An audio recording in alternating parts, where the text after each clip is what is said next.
It's Sandra, Facebook, therapic.uk. Today I'm going to talk to you about anxiety. Anxiety, what is it? It's a normal human response to a stressful situation. It's a feeling of unease or fear. At its extreme end, it can evoke what we call the fight, flight or freeze response. This is a natural response by the brain to either protect us or get us out of very dangerous situations. But what we're finding now in the current life climate that we live in, many people are experiencing stress and anxiety in situations that aren't necessarily life-threatening. And it's becoming, it's getting to epic proportions within the population. So more and more people are coming to me as a therapist with issues of quite severe anxiety. So today we're going to talk about anxiety, talk about types of anxiety, talk about tips and tools that you can use to ease your anxiety. And so hopefully some of these will be of help to you right now, things you can do at home straight away without even talking to a therapist. So anxiety is a feeling of unease. It's about worry and fear. It tends to be future-based. So you may have an exam coming up, you may have a medical procedure, or it may just, for some people, be about not wanting to go to the shops, because that feels very scary for a multitude of reasons.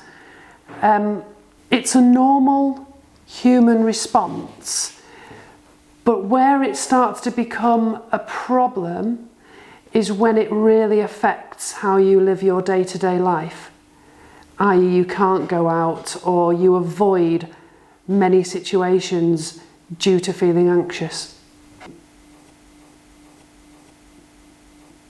So, anxiety symptoms, how do we know when we're experiencing anxiety? So we have mental symptoms such as racing thoughts, overthinking, difficulty concentrating, feelings of dread or impending doom, irritability, heightened alertness, sleep problems, appetite change, feeling sick, and at its extreme end, what we call dissociation, so feeling kind of out of your body and not being able to feel anything, just feeling that you're watching but not feeling. The physical symptoms can be sweating, fast heartbeat, hot flushes, shaking, shivering, tiredness, dizziness, just a general feeling of really stressed out. And maybe, to the point of feeling sick. The types of anxiety, there are general anxiety disorders, there's social anxiety, there's health anxiety, there's what we call obsessive compulsive disorder, PTSD, post-traumatic stress disorder, skin picking, hair pulling, and phobias. They're the different kinds of anxiety there are out there. So there are kind of four main groups that cause anxiety. The first could be genetic. So there could be like a genetic disposition towards anxiety within the family. There are life experiences. So things may have happened in your past that are causing your current anxiety symptoms. There are current circumstances or maybe future circumstances that are causing you anxiety. I mentioned exams and medical procedures earlier. It might be something that's about to happen in your circumstances. And then there are drugs. So as well as the hard drugs and the recreational drugs, even things like caffeine and alcohol can raise anxiety levels. So it's really worth being aware of that and aware of your alcohol and caffeine intake. So what different treatments are there for anxiety? So for things like general anxiety disorder, there may be no treatment needed at all. Just some general self-help strategies may be all that's needed to ease and kind of get rid of the anxiety that you're experiencing.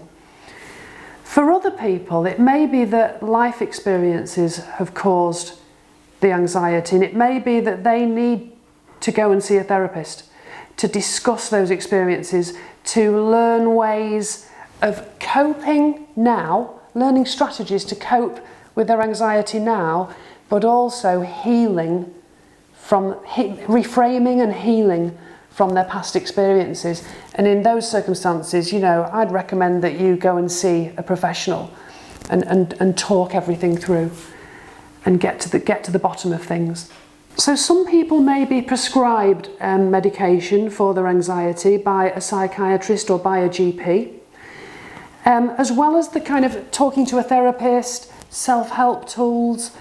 There are also some complementary therapies that can really help with anxiety, such as yoga, tai chi, massage, herbal remedies, homeopathic remedies, and it's worth checking those out. You know, it might be worth going to a herbal or homeopathic doctor to discuss some natural remedies as well. When we experience anxiety, whether it be, you know, relatively mild or severe, what happens is we wake up the sympathetic nervous system. And what the sympathetic nervous system does is send a message to the brain that we are in danger. I'm in danger right now. Something's not right. Something's not going to be right, or it's not right now. And this is where the fight, flight, freeze response kicks in. And what happens is that the brain then sends out messages for chemicals to be released into our system to enable us to run away or fight whatever it is that's going to hurt us. And it will throw out chemicals such as cortisol and adrenaline. And what they're there to do is to kind of protect us, to help us in that situation.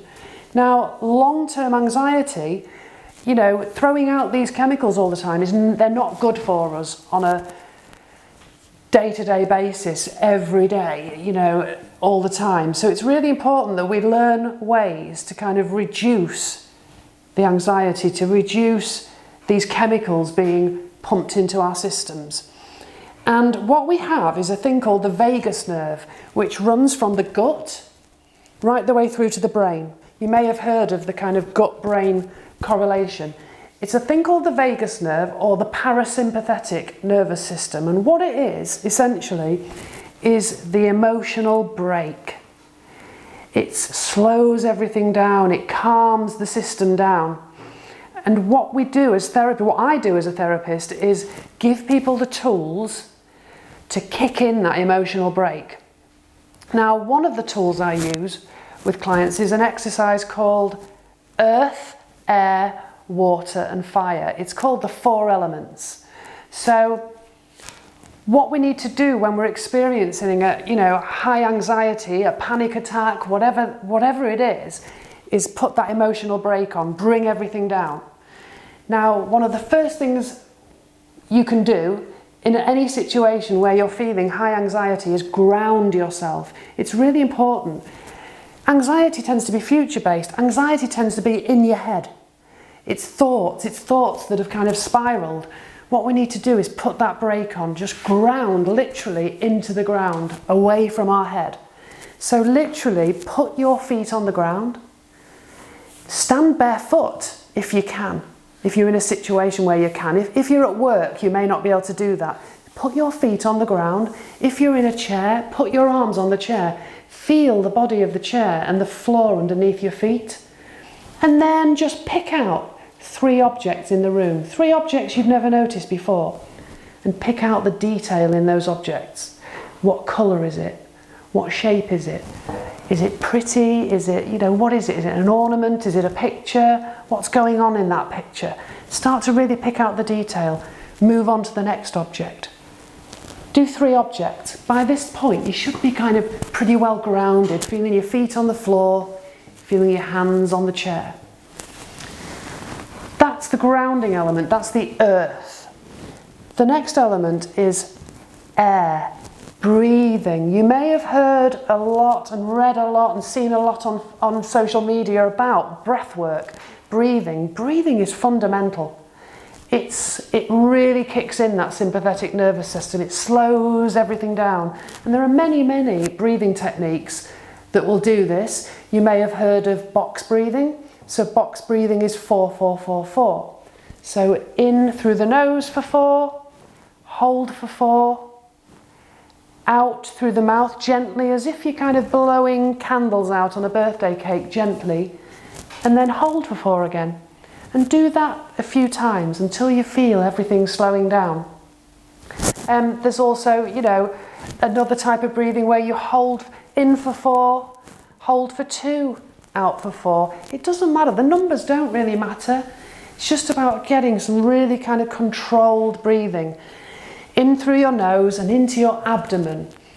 A lot of people who are anxious breathe into their chest. It's very like shallow breathing.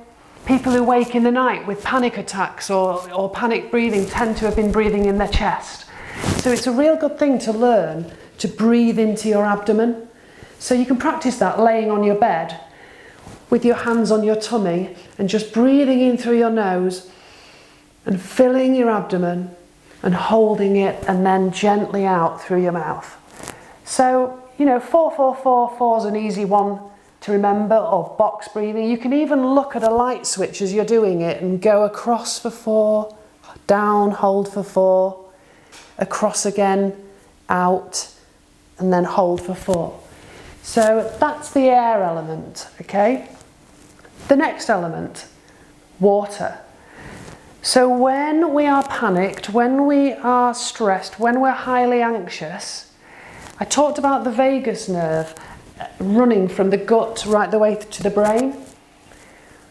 When we're in a stressful situation or experiencing high anxiety, the digestive system will try to shut down. So it's really important that you either try, if you're close to water, to have a sip of water, or you get some saliva in your mouth and move it around your mouth to wake the digestive system up. We've all noticed that when people have been in accidents or very serious situations, that they're always offered a cup of tea, or, you know, something, maybe whiskey's not the best thing, you know, but a cup of tea. It's because it's like a human response to help someone, but it's because the digestive system shuts down, everything's shutting down, and we need to open it all up and allow space to allow that anxiety to dissipate. So that's the water element. So we've got earth, air, water.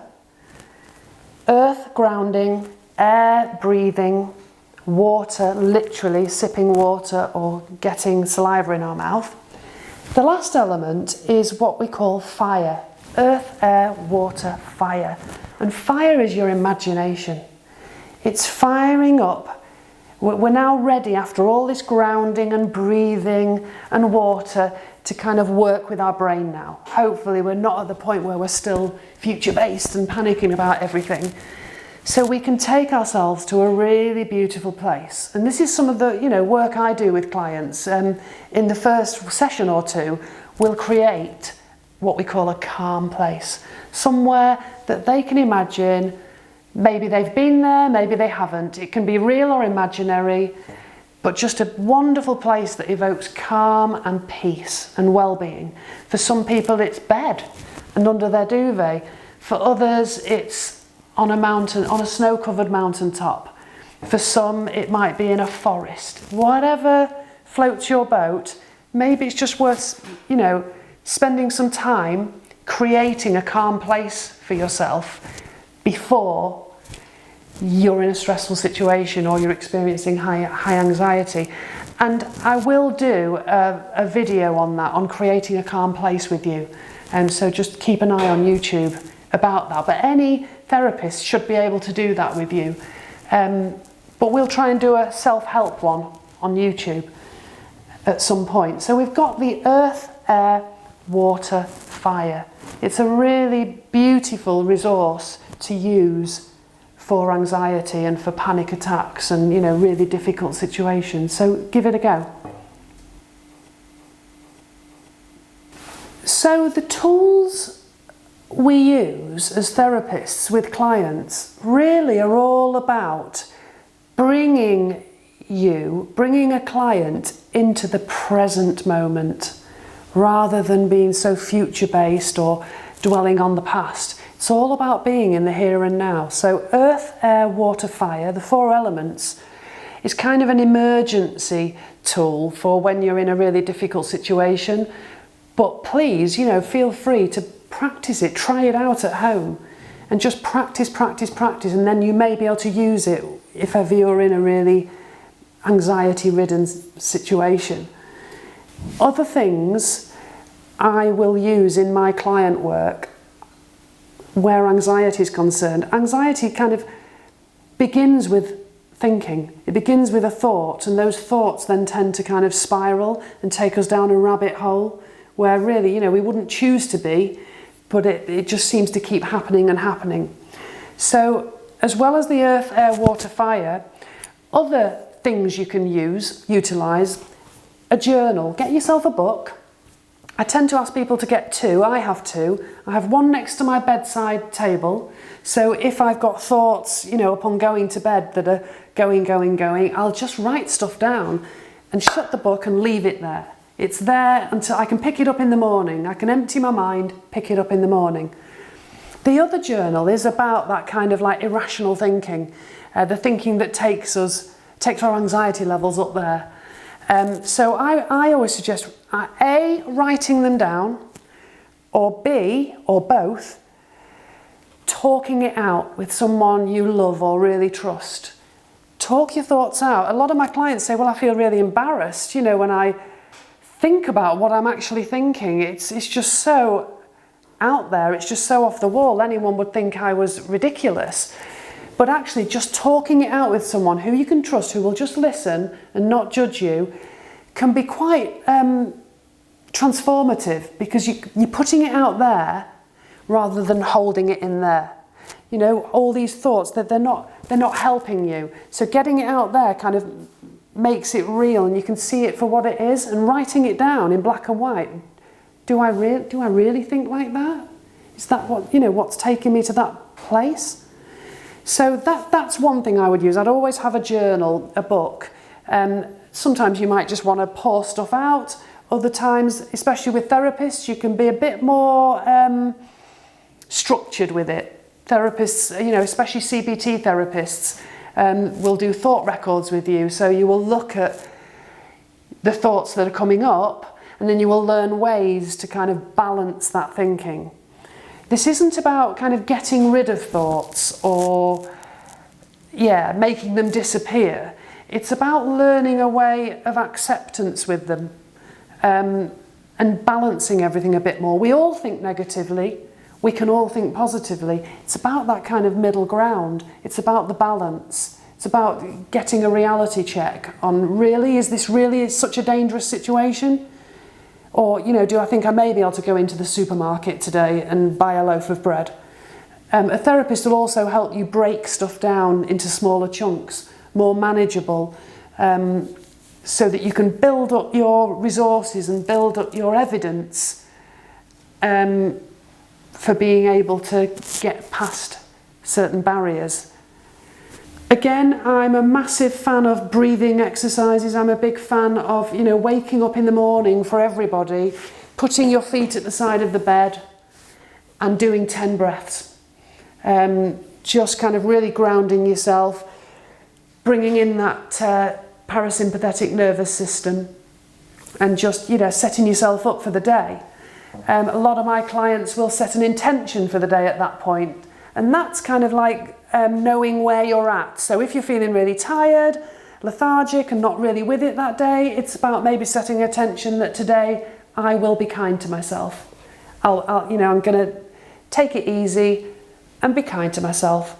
Another day, when we're feeling energized and really on it at the side of the bed, we can set an intention to get a certain amount of activities done or, you know, jobs done.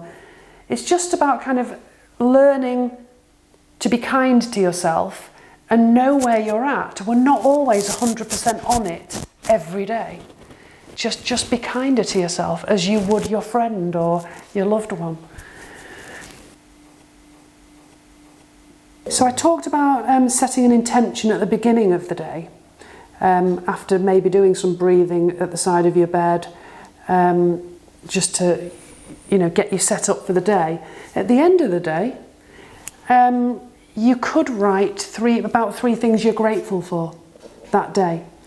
It just kind of like, when it's well practiced, practicing that gratitude at the end of the day will eventually enable you to kind of change your perspective within the day. So at first we're kind of like grappling for things like, oh, what can I think of that I'm grateful for today? Oh, yep.